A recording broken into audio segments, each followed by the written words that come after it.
ఈ దేశ నిర్మాణం చేసినటువంటి క్రైస్తవ సమాజం, ఈ దేశ నిర్మాణం చేసినటువంటి క్రైస్తవ సమాజం కలలుగన్నటువంటి రాజ్యం స్క్రీన్ మీద మీకు కనిపిస్తా ఉంది. 1807లో abolishment of the slavery act నీ రాజు తీసుకొచ్చాడు. జోగిని అనే వ్యవస్థను కూల్చడానికి నీ రాజు తీసుకొచ్చాడు.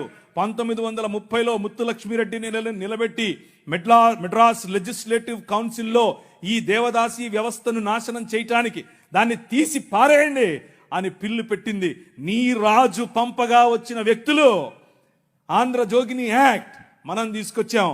ఇంగ్లీష్ ఎడ్యుకేషన్ ఫర్ ఎవ్రీబడి, ప్రతి ఒక్కరికి 1835 మనం తీసుకొచ్చాం.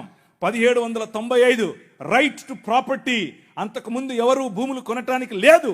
బడుగు బలహీన వర్గాలు భూములను స్వాధీనం చేసుకునేవాళ్ళు.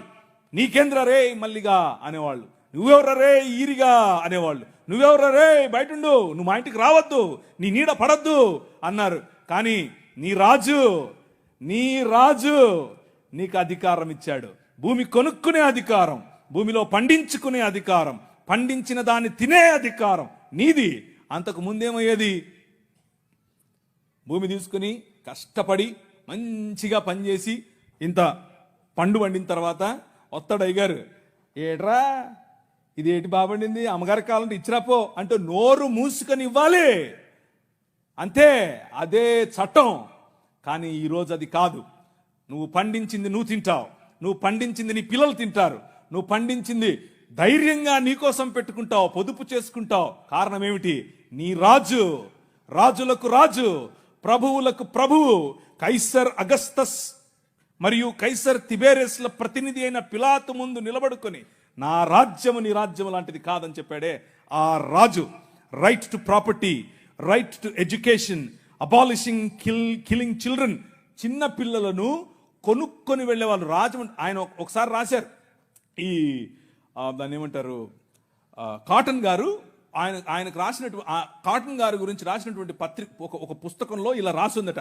ఏంటంటే వాళ్ళ ఇంట్లో పనిచేసేటట్టు ఒక ఆయమను వచ్చి ఒక ₹1 ఇవ్వమ్మా అని అడిగింది. ఆ రోజుల్లో ₹1 ఎందుకమ్మా అంటే, నేను వెళ్ళి రాజమండ్రిలో ఒక ఆడపిల్లను కొనుక్కొచ్చుకుంటాను అంటుంది.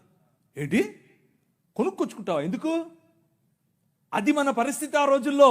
పిల్లలు నమ్ముకునేటటువంటి బతుకులు, తినటానికి లేని బతుకులు, పిల్లలు నమ్ముకునేటటువంటి బతుకుల నుండి నీ రాజు, నువ్వు అమ్మటానికి వీలు లేదు, నువ్వు చంపటానికి వీలు లేదు.